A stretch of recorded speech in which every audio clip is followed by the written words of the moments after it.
Andrew,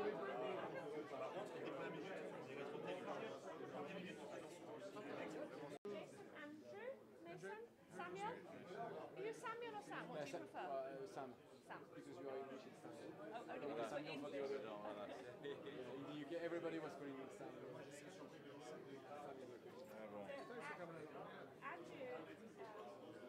Andrew was former rugby referee at Premiership level in England. You did referee in France? Yeah. Okay, give a minute. But I know him because he's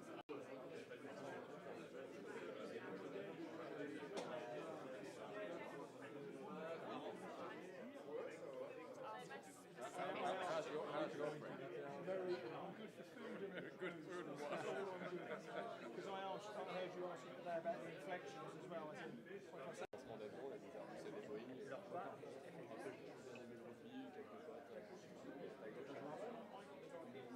Comme ça, mais rien de très sérieux.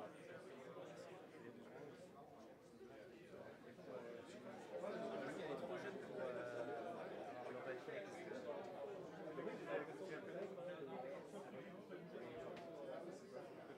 connais les gens dans le sport, lui. J'ai appris à dire.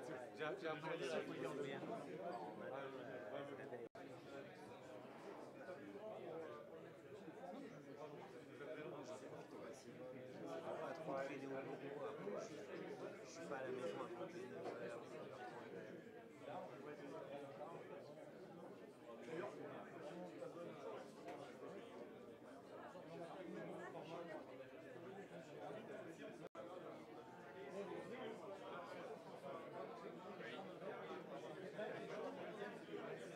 Elle a voulu faire une fête, pas après de ma vie. Non,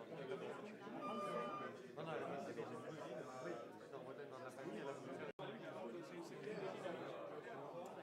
Oui, je pense que les gens aussi commencent à identifier les soirées du Maroc et commencent à savoir ce que c'est.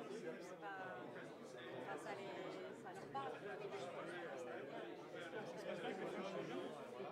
Ça va, c'est du beau, hein, mais on a fait quelques événements cet été, c'était sympa.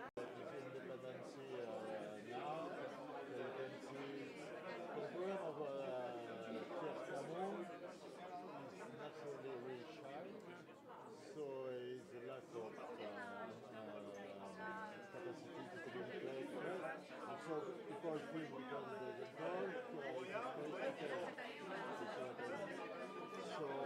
empathy has been disorder.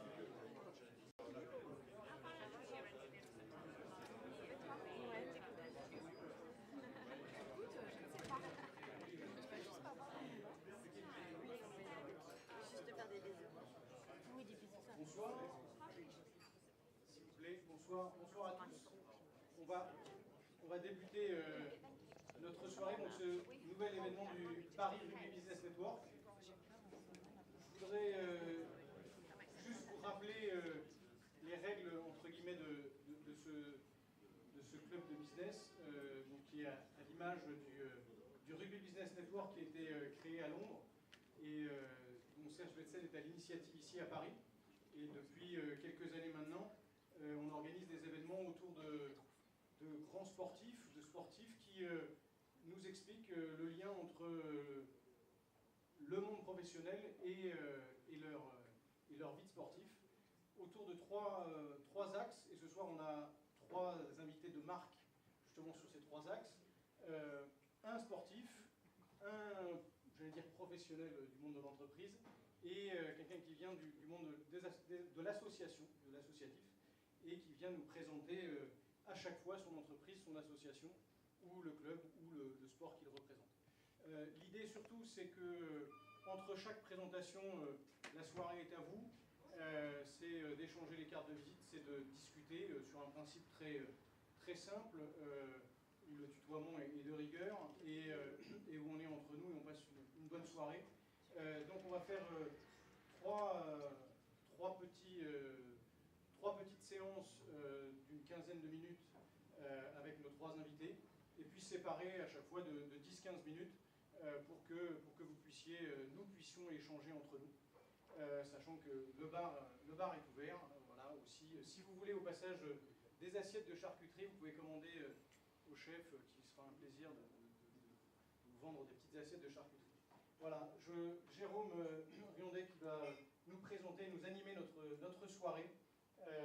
L'actualité aujourd'hui, elle n'est pas vraiment de rugby, mais elle va être plutôt on va parler de voile, puisqu'on va avoir le plaisir d'avoir Nicolas Bonnevesi qui va me rejoindre. Après, on aura François Mounier, puisqu'on sera un peu plus dans le terme. Non, mais tu peux rester là-bas, François, hein. Tu viens pas tout de suite. Hein. Et Jason, Leonard, Jason, no, stay there. You'll be the last. Sorry, mate, but you will be back afterwards. We start by Nicolas. Nicolas qui bien sûr qui est dans l'actualité, puisqu'on va parler voile, on va parler Vendée Globe, et on va parler un peu de magie, parce que c'est de la magie quand même la voile, avant tout. Hein. Alors on va s'asseoir tranquillement. Alors effectivement, je ne me suis pas présenté, mais je connais certains d'entre vous. Depuis tout petit, presque dans le landau, et ça continue même à faire rêver, même pour quelqu'un comme moi qui aurait pu prendre le départ cette année et qui finalement a regardé le départ depuis une navette à passagers. Et du coup, ça fait quoi quand on reste à quai un petit peu? Donc, en fait, voilà, c'est un rêve. Puisque comme le cyclisme, c'est un des rares sports où le nom du partenaire est mis en avant, est en premier lieu. C'est-à-dire que vous avez un bateau, il va s'appeler Foncia, il va s'appeler Hugo Boss, il va s'appeler Banque Populaire. Le tien, il s'appelait comment? Vous trouvez quelqu'un, mais par exemple, comme une équipe cycliste aussi, vous avez un naming qui est direct. Aujourd'hui, on parle beaucoup de naming dans les stades. Aujourd'hui, vous avez du vrai naming, enfin, un naming qui existe depuis toujours et qui est très reconnaissable sur tout ce qui est la voile. Le rapport avec le rugby, parce qu'il y a un rapport, on en a discuté, je connais un peu le fonctionnement de la voile. On voit un skipper, on voit un homme tout seul. On dit souvent qu'ils sont très individualistes, qu'ils sont très focalisés sur leur performance. Effectivement, quand vous êtes tout seul en mer pendant 3 mois, il faut être bien centré sur soi-même. Mais le rapport avec le rugby, on va dire qu'il est assez simple, parce que toi, sans ton équipe... On voit le marin seul sur son bateau pendant 1 mois pour une route du Rhum ou 3 mois pour un Vendée Globe. Et en fait, la réussite du marin, elle est absolument et 100% dépendante de ce qui va se passer, comme je disais, en amont du départ. Et en amont du départ, c'est l'équipe. On va parler de l'équipe technique parce que c'est comme une voiture, une Formule 1 pour prendre le départ d'un Grand Prix. Si le moteur est mal réglé ou qu'il n'y a pas les bons pneus et tout, c'est le boulot de l'équipe. Et c'est le marin, c'est le pilote qui va pâtir de la mauvaise préparation. Donc il y a une relation cause à effet, évidemment une relation humaine entre le skipper et son équipe qui est vraiment primordiale. Et il y a aussi l'aspect évidemment administratif, puisque sur des projets Vendée Globe, on commence à parler d'une structure de petites PME, 10, 15 personnes, voire un peu plus pour les projets qui ont un bureau d'études. Le marin compte sur son équipe. Alors il peut téléphoner, mettre de l'huile dans son moteur, j'espère qu'il saura faire ça quand même. Et voilà, donc c'est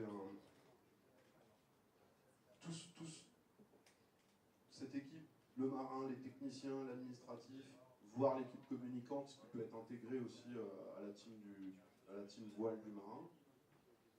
Tout ça, ça forme un tout, et on le voit d'ailleurs sur des projets comme Hugo Boss, vous avez sûr du sponsoring, puisque c'est lui qui va devenir le véhicule, la navette qui va véhiculer l'émotion et qui va faire en sorte que le sponsor puisse aller chercher. Vous êtes très fort, et je pense que passer 3 mois en mer tout seul, franchement, moi je vous tire mon chapeau, parce que franchement vous êtes très très fort. Merci beaucoup Nicolas, et on espère que là tu vas en profiter pendant un petit quart d'heure, le temps qu'on reprenne, après on prendra avec François pour un peu échanger avec certaines personnes. Merci beaucoup Nicolas. Juste, vu que c'est l'actualité, merci. Merci Nicolas, profitez d'échanger votre carte comme ça. Et merci pour la présentation du match de foot. Là. Je ne sais pas ce qui s'est passé. On se retrouve dans un quart d'heure, on passera avec François, on fera un petit break. Et après François, ce sera Jason. Vous pouvez déjà échanger avec Jason si vous voulez.